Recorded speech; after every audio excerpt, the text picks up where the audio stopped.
Je to všetko rozobraté. No a teraz sa to ide všetko umyť, vyčistiť, opravovať. Máme tu nejaké vylamané rebra. Tu je niečo prehnuté, to nie je nič strašné.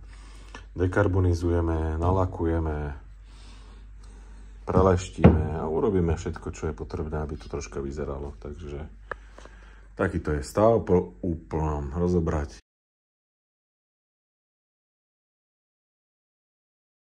Prečo toto tu bolo všelijaké také niečím dolepené, vôbec to nebolo ako tesnenie, ale proste aj na tom valci, aj na tej hlave sa niekto nejakým spôsobom snažil niečo utesniť.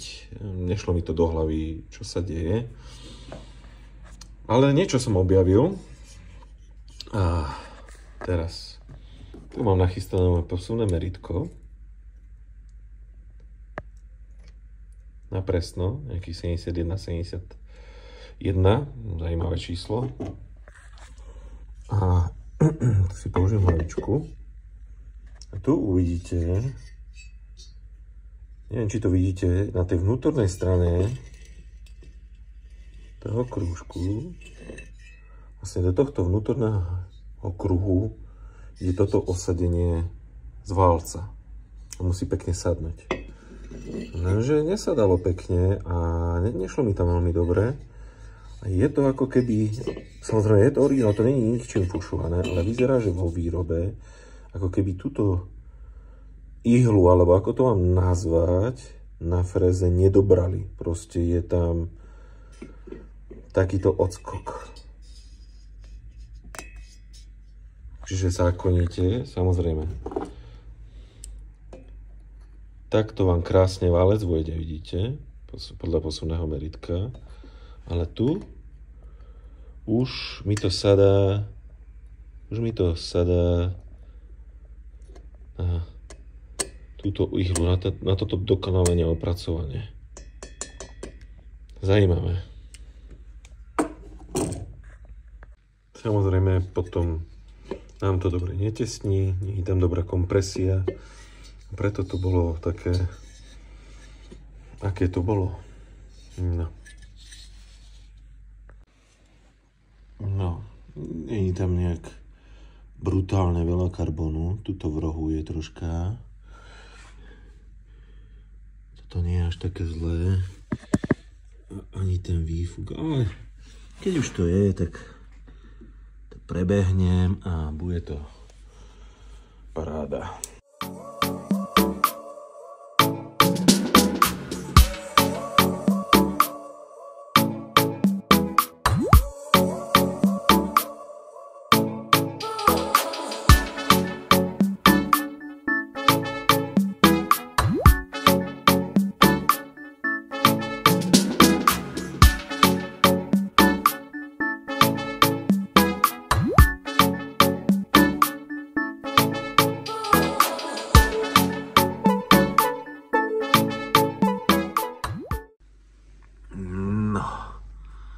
Proces vypaľovania skončil.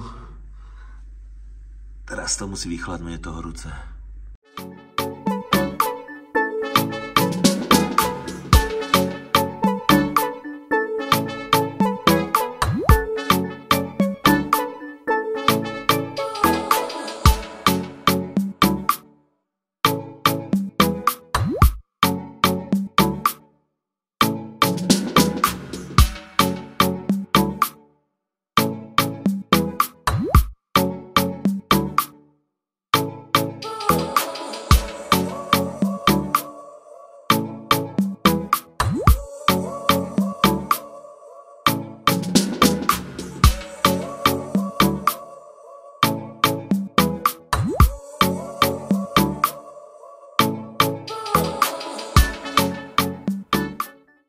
Takže hlavička zahladená, stopy po opracovaní, bohužiaľ stopy po zvaraní, úplne nezmiznuté lunkre, tomu sa nedá zabrániť, ale aspoň to bude plniť funkciu. A ešte keď sa urobí ten finish, tak sa zjednotí ten povrch, lebo bude to vyzerať lepšie. No a teraz je potrebné ešte spraviť tento spodok, aby hlava dobre sadala a tesnila.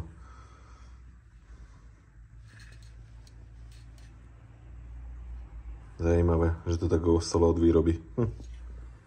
No len tak pre zaujímavosť. Ihla odstránená. Je to už odtiaľ preč.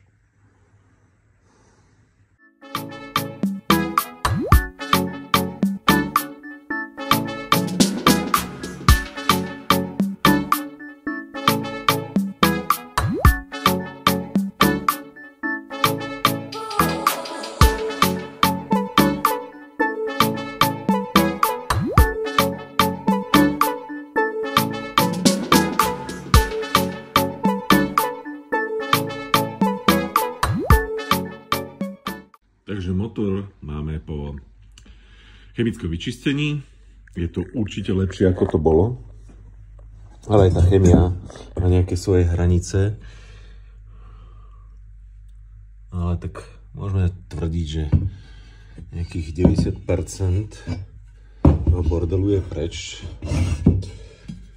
Ešte toto vnútro nám ostalo. Ale vidíte, tam hlboko ďaleko proste nejaké ďobky ostali. A oproti tomu, aké to bolo,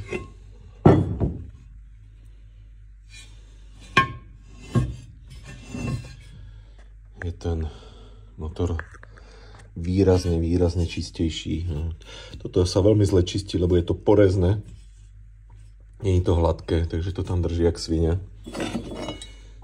Takisto ako tento kľukový priestor tu, aj tam. A vidíte, aj tu tá chémia má svoje nejaké limity. Proste nie je schopná niektoré veci odstrániť.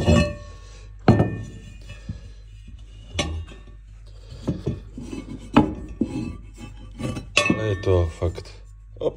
prst mi tam ostal. Je to výrazne lepšie.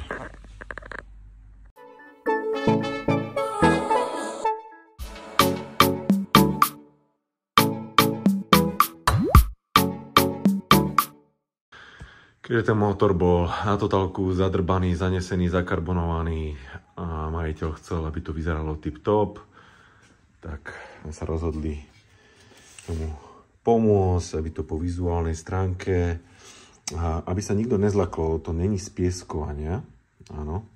Čiže má to takú krásnu, matnú, oceľovú farbu a výhoda je obrovská tá, že vlastne všetky nečistoty, nánosy, karbon, všetko je preč. Hej, takže krásne sa to bude zakladať, krásne to bude robiť tu na. V podstate som to nedokázal vtedy chemicky vyčistiť, to chémia proste není na všetko.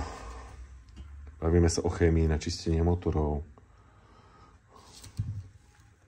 Všetko karbon je preč. To je ako nové. Obrovská výhoda. Toto. Paráda. Pekné. Zjednotený povrch. Samozrejme preleštené stredy.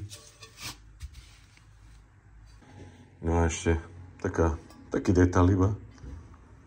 Nedokonalý odlietok.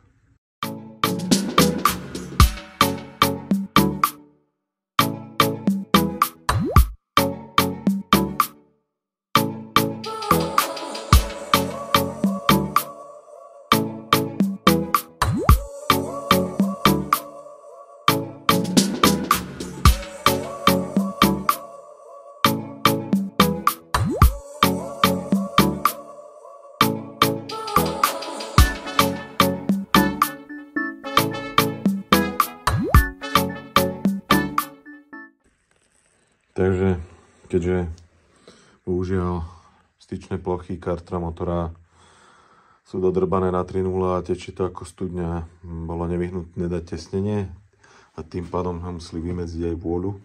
Takže sa robil test na prevodovke a pekne taká vôľa, ako má byť. Hej. Čiže keď sme to najprv skúšali bez, bola obrovská vôľa, čiže teraz paráda. Ok, neviem, či to budete vidieť, ale je tam ulomené uško, drží pružinku, takže musíme nahradiť novým.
Dobre, všetko hrá.